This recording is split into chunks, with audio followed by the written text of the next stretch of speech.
Hi, I'm Cheryl with Cheryl.wTf, your networking educator. And today I am joined by Tiffany Vessey of Vessey Bookkeeping. And she has been searching for a new business networking group, and she's going to share with us the rating system that she created to help her choose the best group for her. So, no further ado, let's go talk to Tiffany. Today we're talking about how to choose a business networking group. And Tiffany put together her own scoring metric to decide between different groups. So she's going to share with us, how she kind of ranked them and figured out which was going to be the best match for her. So Tiffany, explain to me, how did you pick a group? Because you were choosing nationwide, right? Yes, I was. And I did go to several different chapters. So I basically picked some criteria that mattered to me. It was the number of members, whether or not there was someone else in my field in it. So a lot of networking chapters will have only one person holding a seat, but you can have more than one in the same general field. Okay. So for example, I hold a bookkeeping seat when I'm in a networking thing because that's what I love to do. But I love it when there's like a CPA in there as well, because that is great for cross referrals. Yeah. Because they fill gaps that I don't offer, and I can pick up their slack while they're doing those higher level things. Right. So I call those power referral partners. So that was part of your ranking, is did that group have a power referral partner? Yep. My next criteria was actually the power sphere. So who's downstream from me, who's upstream, and who's across? Are there other bookkeepers? Are there tax attorneys, business attorneys, other things like that? And the more people in a power sphere there were, the higher their ranking on that item. I also looked at the time slot. How does it work with my schedule on an ongoing basis? Is it on a day where I'm going to be constantly having conflicts or having to push things because of just the way that business flows? Yeah. I also had organization. How organized are they? How meticulous with their planning are they? Because it's much easier to be productive in a networking meeting when you know what's going on. Yeah. The next one was attitude and friendliness, because it's not fun to network if you feel like an outsider. So Yeah. I was looking for, how many different members took it upon themselves to greet me, or how friendly and interested were they with it, Yeah. And I feel especially online, that can be a little bit difficult, in that kind of online environment. So I think it's even more important that people are going to take that initiative. Yeah. And then the last one was referrals or introductions made right there in that first meeting. Nice. Because I think it's a really good sign for the networking group. If as you're networking and they're just getting to know you, they're already going, I have someone that you should talk to. Yeah. Yeah. I've encountered networking groups that they actually, it was a rule of the group that they were not allowed to make introductions or referrals to somebody visiting. They had to hold that back and kind of hold it as a carrot for the person to join the group if they wanted to get that referral or that introduction. And I think that's just nuts. Well, it's really not the best way to get someone to join the group, because it really doesn't demonstrate value to them. Yeah. Now, I can kind of understand holding back a client referral, but you should definitely be willing to make introductions. They should be willing to make introductions, because it adds value and it makes you want to join the group. Yeah, absolutely. So then on these criteria, I used a scale from 0 to 5, where 0 means that the item did not apply to that particular group. 1 was an acceptable, it's the bare minimum that you would expect from a networking group. 3 was above average, and 5 was excellent. And then I just ranked them, each group by itself. And then I would compare scores between the different groups and select the one that ended up with the highest score overall, because that meant it met the greatest number of criteria that I was looking for. I love that. That just makes it so simple to make a decision, and then you're making one that's based in fact and not just emotion. Yeah. Um, so what were some of the minimum acceptable requirements that you set for yourself? So on my networking groups, I had been in one that only had 10 members, and that really just wasn't a very successful group. So Yeah. I set the criteria for members as 15 or more to get a 1. And then the greater number they had over 15, the higher their score was. Um, to get an acceptable, it had to have at least one power referral partner. Mm-hmm. The more it had, the higher the score. In the power sphere, they got 1 point for every member that was in the power sphere. So if they had, Nice. 5 or more power sphere members, then they got a 5. The time slot, if it was on a day that I could do, but it was always going to be a tight fit, that was an acceptable. If it gave me any wiggle room at all, that was an above average. And if it just absolutely didn't conflict with anything, then, or bump up against anything, then that was, excellent.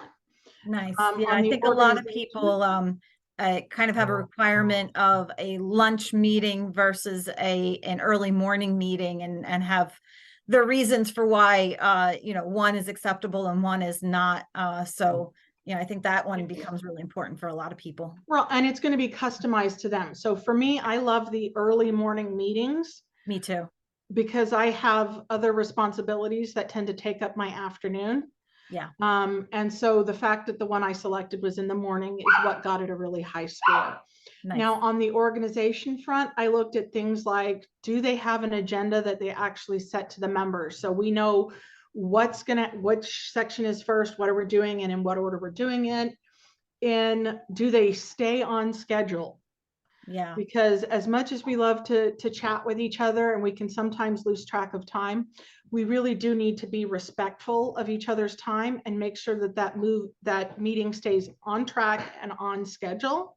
Yeah. And another thing I liked, especially with networking, is the roster complete? So does it have the name of the human being? Does it have the company name? Does it have the seat they're holding? And does it have a method to contact them? So an email address or a phone number. And the one that I selected, they sent an actual Word file instead of a PDF. And they had a note column on it. So I was able to write there on that document that's dated with who's actually there, all the visitors and everything. I was able to notate who wanted what, so that when I looked back at it later, I could make the appropriate introductions and connections for them. Nice. So that got them really high points on the organization because they had an agenda. So I knew what was coming and nothing was a surprise. Yeah. And then on the attitude or friendliness, it was 1 point for every person that spontaneously greeted me. Nice. Because the more members that spontaneously greet you, the more friendly the chapter will seem, and the more interested they tend to be in having you in that group. Yeah, yeah. I've certainly gone into networking events or networking meetings where I'm just standing there looking around at a room full of people I don't know, and everybody's chit-chatting with each other and nobody greets me. And then I've had other experiences where I think my absolute favorite was I went to visit a networking group for the first time, and it was the week of St. Patrick's Day. And it was an online group, and they were celebrating St. Patrick's Day as part of their networking meeting to make things a little more fun. So everybody was dressed up in green, and they had written poems for their commercials, and they had pulled really fun photos off people's Facebook pages to put in the PowerPoint presentation. And so yeah, that was probably the most fun one that I'd ever been to.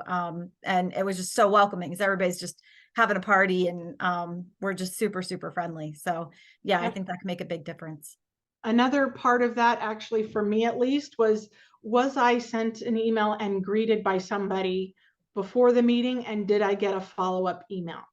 Because when they take the time to say, hey, I saw you're coming as a visitor, I'm so excited to meet you, or hey, I saw you in the meeting, I'm glad you could make it, is there anything we can do to help you? that again just screams that they want you there, that they're friendly and welcoming, and that's a great sign for that networking group. Yeah, I agree. And I think it makes a really good impression, when you're bringing visitors into that group, that that they're being well taken care of by the group as a whole as well. Yep. Well, and also, I mean, we all have to understand that life happens. So there was one time where I had invited a visitor to a networking group, and then I had a family emergency. So I wasn't actually going to get to be there. Yeah. And I sent the email and I let my visitor know, but I knew that I had an awesome network person in my group. Yeah. So I actually reached out to them and said, hey, I've got a visitor coming today. Here's what their name is. Here's what they do. Can you make sure that they're taken care of? So Yeah. that they still got that warm welcome that they had been expecting. Yeah. Yeah. I've done that myself. In fact, I had a friend who was in another networking group who met at the same time as mine. And so we opted to trade groups one day and visit each other's groups. But I reached out to members of my chapter to let them know that they were coming to visit and I wasn't going to be present. And they did a fantastic job of just stepping up to the plate and making them feel welcome. And I think that's really an important aspect. Yep. And it's really hard to get that if the group itself isn't more naturally welcoming and friendly. So Yeah. that's why it's so important. Yeah. Yeah. You And set then, that of course, culture. yeah, the last criteria that I looked at was, referrals and introductions. And this one really shouldn't be held against them if they don't make it, but it should definitely be considered a plus if they do. I agree. Yeah. So that is how I objectively judged, well, as objective as a human being can get, Yeah. the networking groups that I was looking at. And I had about 24 that I was looking at. Wow. Yeah, that's a lot. That's a lot to compare. I think that's fantastic. I think we could probably use that same method in so many aspects of our life when we're trying to make a decision on something. So I appreciate you sharing that. It's really helpful. Yeah. Well, and I'm going to surprise Cheryl and just sneak in something here that is a tip that I have found works beautifully for me.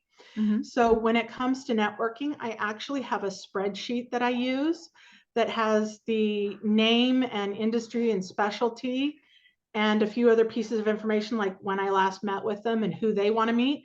That allows me to very quickly and very easily filter through my list when I'm doing a networking meeting and they say, I want to meet an accountant, because that way, with that industry in there, you don't have to remember their name.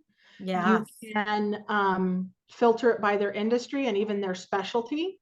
Yep. And then it'll bring up everybody who meets that criteria in your list. And then, of course, I add colors. So the ones that are my favorites are a bright, cheerful, happy green. Nice.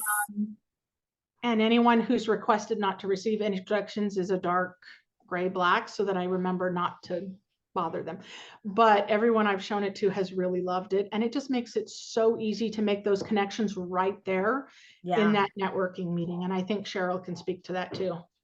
Yeah, absolutely. I do something similar inside my CRM where I make sure that every person who gets added to my CRM, I tag them with their industry and profession so that, yeah, I can easily find the people who are in those categories so that I can make those introductions. And I'll share a little networking tip of my own. I always strive to at least introduce somebody that I meet in a networking call to somebody else of value to them at least once. And I try to introduce them to several people if I can. And what I'll do is immediately after a networking meeting, I'll go through my database. I'll identify those people who make good introductions. I'll create the emails and then I'll schedule them to go out over the course of several weeks so that I don't inundate them with a whole bunch of introductions at one time. That's maybe overwhelming. And it's also a really nice way to kind of keep my name in front of them in a way that adds value to them. So that's one of my little networking secrets. All right. Well, Tiffany, thank you so much for sharing all of those tips. And I will make sure that all Tiffany's contact information is in the description for this video. So if you need some bookkeeping help or just want to network, you'll know where to find her.